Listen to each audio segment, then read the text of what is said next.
Noong September 19, 1986, natagpuan sa gilid ng isang kalsada ang walang buhay na katawan ng isang 71 anyos na babae. Nakalahating hubad nang madiskubre. Sa unang tingin, inakala ng mga pulis na isa lamang itong kaso ng hit and run. Ngunit nang isagawa ang mas masusing pagsusuri sa katawan, lumitaw na bago siya nasawi ay nakaranas siya ng sexual na pang-aabuso at pagkatapos ay sinakal hanggang mawalan ng buhay. Nakakalungkot, hindi siya ang magiging huling biktima. Ang pangyayaring ito ang naging simula ng isa sa pinakamabigat na kasong kriminal sa kasaysayan ng South Korea. Isang imbestigasyong umabot ng 33 taon bago tuluyang nabigyang linaw. Dahil sa hirap tukuyin ang salarin, ginawa pa ang isang pelikula upang mailarawan kung ano ang posibleng itsura niya. Hindi inaasahan ng marami na ang mismong taong pinaghihinalaang responsable sa mga krimen ay napanood din ang pelikulang iyon. Dito natin makikilala si Inspector Park, isa sa 4 na pangunahing investigador na tampok sa pelikula. Sa simula ng kwento, papunta siya sa unang lugar ng krimen kung saan natagpuan ang unang biktima sa isang bukirin sa labas ng isang maliit na bayan sa South Korea. Naratnan niya ang hubad na katawan ng biktima na nakatali at nakahandusay sa isang kanal na nababalutan ng semento, habang may ilang batang naglalaro lamang sa kalapit na lugar. Sa mga sandaling iyon, hindi pa alam ni Inspector Park na ito na ang magiging pinakamahirap, pinakamatindi at pinakanakakapagod na imbestigasyon sa buong buhay niya bilang pulis. Halos kasunod agad nito ay sinimulan niyang suriin ang mga unang pinaghihinalaan kaugnay ng unang pagpatay. Ngunit bago pa man lumayo ang imbestigasyon, naiulat na naman ang isa pang biktima na natagpuan sa isang palayan. Sa ikalawang lugar ng krimen, kapansin-pansing walang maayos na seguridad sa paligid ng pinangyarihan. Huli nang dumating ang pangkat ng forensic, habang ang mga sibilyan, mamamahayag at maging mga bata ay malayang nakalapit sa katawan ng biktima. At lalo pang lumala ang sitwasyon nang madaanan ng isang traktura ang isang mahalagang ebidensya na maaari sanang makatulong sa imbestigasyon. Sa masusing pagtingin sa katawan, kapansin-pansin na nakagapos ang mga kamay at paa ng biktima. Isa pang kakaibang detalye ang natuklasan. Nakasuot ang kanyang damit panloob sa ibabaw ng kanyang ulo. Matapos maipakita ang mga detalyeng ito, ipinakilala ng pelikula ang mga unang taong itinuring na posibleng sangkot sa krimen. Kaya isa-isahin natin ang 3 pangunahing sospek na ipinakita sa kwento. Ang unang sospek ay si Kwang Ho, isang kabataang inilalarawan na may kapansanan sa pag-iisip at kilala ng mga residente sa kanilang lugar. Ayon sa ulat, nakita siyang sumusunod sa ikalawang biktima noong gabi bago matagpuan ang katawan nito. Dahil dito, mabilis siyang dinala ng mga pulis para isailalim sa pagtatanong. Sa loob ng interogasyon, nakaranas si Kwang Ho ng pisikal na pananakit mula sa mga investigador. Sa huli, matapos ang matinding panggigipit, napilit siyang umamin sa krimeng hindi malinaw kung siya nga ba talaga ang gumawa. Hindi nagtagal, inanunsyo ng mga otoridad sa media na si Kwang Ho na umano ang responsable sa mga pagpatay. Pagkaraan nito, isinama siya sa isang reenactment ng krimen na dinaluhan din ng mga mamamahayag. Gayunman, habang isinasagawa ang pagpapakita ng mga pangyayari, naging malinaw na maraming detalye ang hindi tumutugma sa kanya. Halimbawa, ang biktima ay nakitang maingat na nakatali. Ngunit si Kwang Ho ay may depekto sa isang kamay na kilala bilang webbed hand. Isang kondisyon na lubhang nagpapahirap sa kanya na maisagawa ang ganoong paraan ng pagtali. Ipinaliwanag pa ng mga pulis na ang kanyang kapansanan umano ang dahilan kung bakit nagkaroon siya ng galit sa mga babae, at ginamit nila itong batayan upang palakasin ang kanilang kaso laban sa kanya. Ang higit na nakakagulat ay hindi lamang ito bahagi ng pelikula. Sa totoong buhay, may isang inosenteng lalaki na nahatulan noong 1989 sa edad na 22 dahil sa kasong ito. Matapos ang ikawalong krimen, isang inosenteng lalaki ang napilitang umamin matapos sumailalim sa matinding pagpapahirap habang nasa kustudiya ng mga pulis. Umabot ng maraming oras ang interogasyon kung saan pinagkaitan siya ng tulog at pagkain hanggang sa tuluyan na siyang mawalan ng lakas na lumaban. Ang higit pang nakakalungkot, isa sa mga dahilan kung bakit siya madaling napagbintangan ay dahil mayroon siyang kapansanan. Mula pa noong bata siya, nagkaroon na si Yoon Seong-yu ng polio. Pumanaw ang kanyang ina sa isang aksidente sa sasakyan noong siya ay nasa middle school pa lamang, habang ang kanyang ama naman ay nahumaling sa pagsusugal. Dahil lumaki siya sa isang pamilyang salat sa edukasyon at kaalaman sa batas, wala siyang sapat na kakayahang ipagtanggol ang sarili laban sa mga paratang ng mga pulisya. Pagkalipas ng 20 taon, nang tuluyang matukoy ang tunay na responsable sa serye ng mga krimen, napatunayang walang kinalaman si Yoon sa mga ito. Makalipas ang 1 taon, opisyal siyang napawalang sala. Ngunit hindi lamang siya ang nakaranas ng ganitong uri ng pagtrato. Dahil halos kapareho rin ang sinapit ng ikalawang sospek na si Ju Byung-son. Sa panahong iyon, 3 na ang naitalang pagpatay na iniimbestigahan ng pulisya. Sa kasamaang palad, hindi nagtagal ay nadagdagan pa ito ng ika-4 na biktima. Isang babae na nakatakdang makipagkita sa kanyang asawa malapit sa isang pabrika ang hinabol ng hindi pa nakikilalang salarin at kalaunan ay natagpuang wala ng buhay sa paraang kahalintulad ng nangyari sa mga naunang biktima. Muli, nang dumating ang mga otoridad sa pinangyarihan ng krimen, kapansin-pansin na hindi maayos ang pangangalaga sa lugar.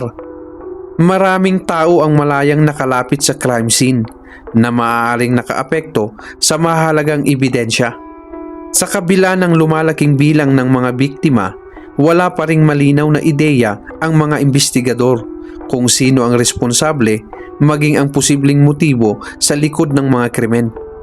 May isang pangyayaring nagbigay ng kaunting pag-asa sa mga otoridad nang mapansin nila ang isang lalaking tila labis ang interes sa lugar ng krimen, ilang gabi matapos ang insidente. Gayunpaman, hindi rin nagtagal ay siya rin ay naging pangunahing sospek.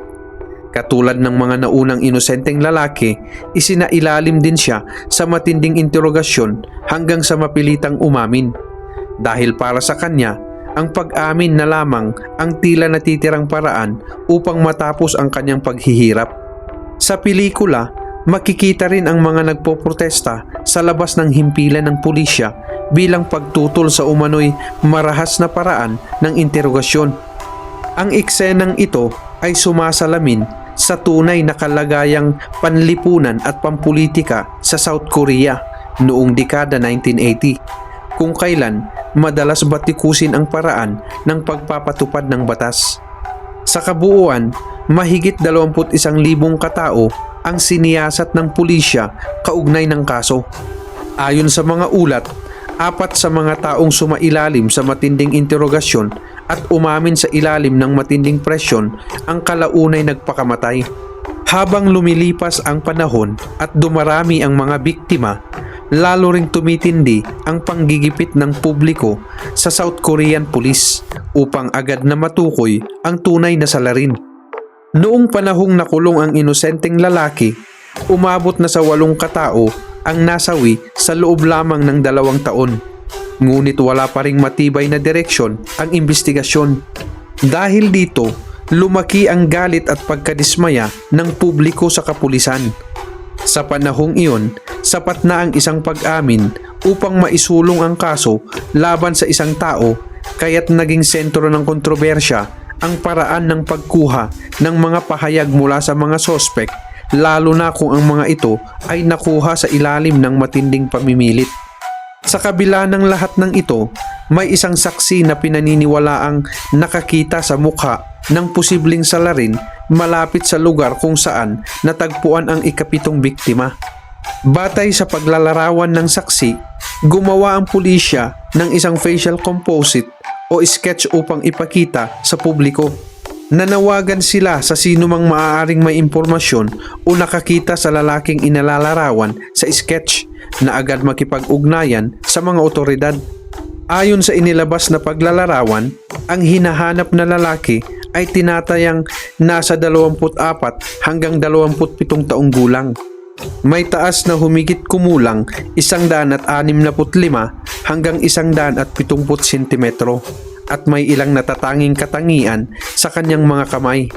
Matapos ang lahat ng kanilang pagsisikap, ito ang naging opisyal na larawan ng taong pinaghahanap ng pulisya. Ngunit para sa marami, napakalawak at pangkalahatan ang paglalarawan kaya mahirap itong iugnay sa isang partikular na tao. Ang ikatlong pangunahing sospek sa pelikula ay si Park Hyung-go, isang edukadong manggagawa sa pabrika at dating sundalo. Kung pagmamasdan siyang mabuti, mapapansin na sadyang iba ang kanyang itsura kumpara sa karamihan ng mga tauhan sa pelikula. Mas bata ang kanyang anyo, mas maayos ang kanyang pananamit at tila hindi siya nababagay sa tahimik na rural na komunidad kung saan nagaganap ang kwento. Hindi ito nagkataon lamang. Ayon sa direktor na si Bong Joon-ho, sinadya ang ganitong presentasyon ng karakter upang maimpluwensyahan ang pananaw ng mga manunood at gawing mas kahina-hinala ang kanyang presensya. Isa itong malikhaing paraan ng pelikula upang paglaruan ang iniisip ng mga nanunood habang umuusad ang investigasyon. Habang nagpapatuloy ang kaso, napansin ng mga investigador ang ilang pagkakatulad sa bawat krimen. Lahat ng pagpatay ay naganap sa gabi. Halos lahat ay isinagawa habang umuulan. At sa bawat insidente ay may iisang bihirang awitin na tumutugtog sa radyo. Ang mas nakakaintriga pa rito, iisang tao lamang ang paulit-ulit na humihiling na ipatugtog ang naturang kanta sa istasyon ng radyo.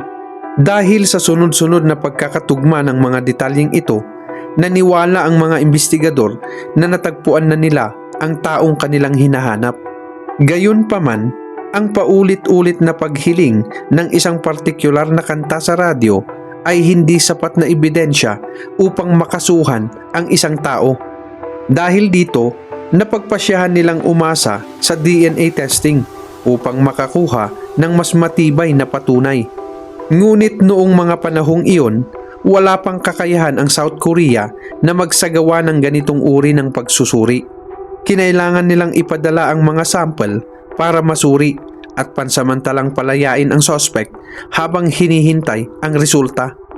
Sa kasamaang palad, habang naghihintay ang lahat, isa na namang trahedya ang naganap ng isang estudyante sa middle school ang naging panibagong biktima. Hindi nagtagal ay dumating din ang pinakahihintay na resulta ng DNA examination.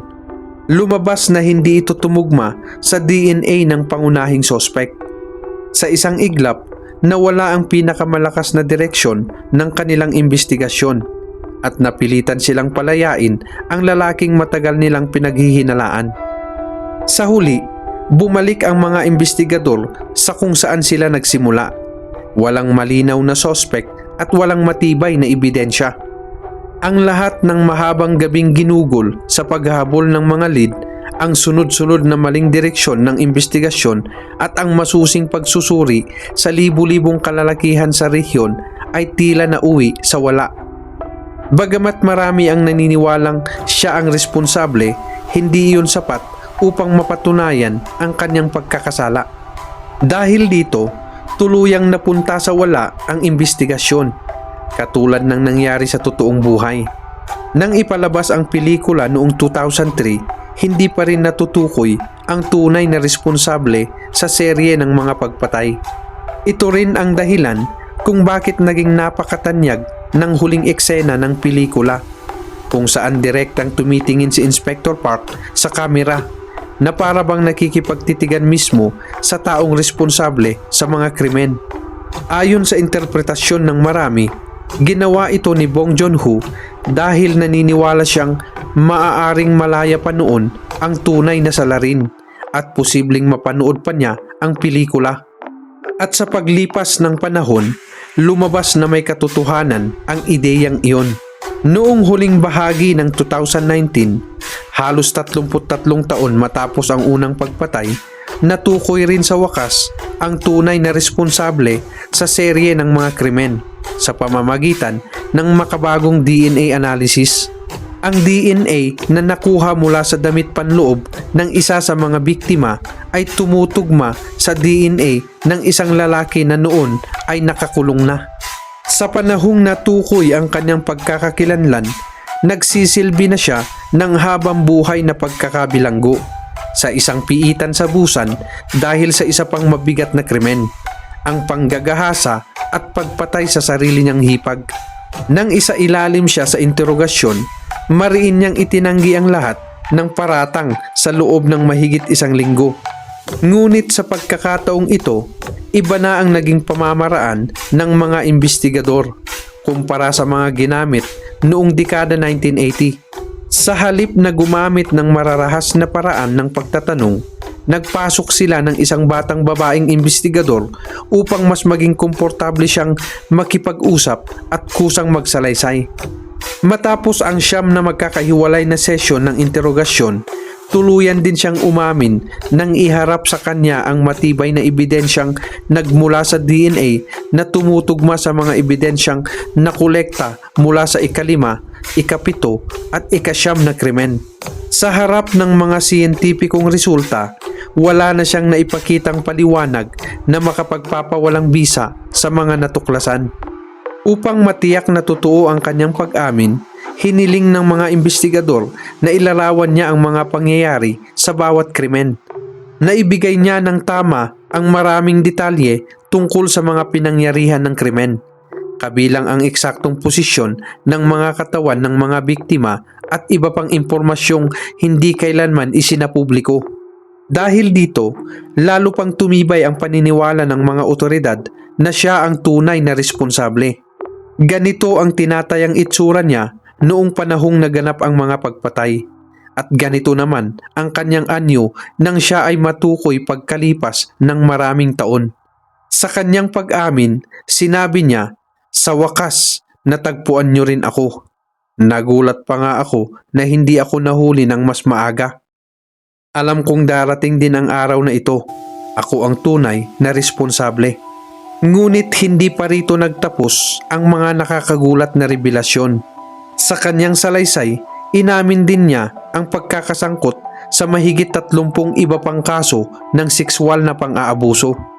Dahil dito, umabot sa 45 biktima ang kabuuang bilang ng mga kasong iniugnay sa kanya batay sa kanyang sariling pag-amin at sa mga natuklasan ng investigasyon.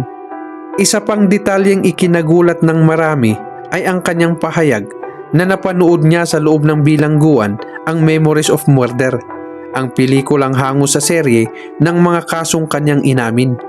Isang pelikulang nagpakita ng matinding epekto ng mga krimen sa buhay ng napakaraming tao, mula sa mga inosenteng maling na pagbintangan sa mga investigador na naglaan ng malaking bahagi ng kanilang buhay sa paghahanap ng katotohanan hanggang sa mga pamilya ng mga biktimang habang buhay na nagdala ng matinding dalamhati. Nang tanungin siya kung ano ang kanyang naramdaman matapos mapanood ang pelikulang iyon at makita ang lawak ng pinsalang idinulot ng kanyang mga ginawa, maikli lamang ang kanyang naging tugon, "Wala akong naramdaman." Mahigit 3 dekada ang lumipas bago tuluyang natukoy ang tunay na responsable. Ngunit para sa mga pamilyang nawalan ng mahal sa buhay at sa mga inosenteng taong maling napagbintangan at nasira ang kinabukasan, hindi na kailanman maibabalik ang mga taong nawala at ang mga panahong ninakaw sa kanila. Ang kasong ito ay nagsisilbing paalala na sa bawat investigasyon, ang paghahanap ng katotohanan ay dapat laging manaig kaysa sa pagmamadali na makahanap lamang ng sospek. Kung nagustuhan nyo ang dokumentaryong ito at nais nyo pang mapanood ang iba pang mga tunay na kasong kriminal na ating sinusuri ng maingat at may paggalang sa mga biktima, huwag kalimutang i-like ang video, mag-subscribe at pindutin ang notification bell para hindi nyo makaligtaan ang aming mga susunod na kwento. Maraming salamat sa patuloy niyong suporta sa aming channel. Ako si Kuya Cox at magkita-kita tayong muli sa susunod nating dokumentaryo. Ingat po kayong lahat.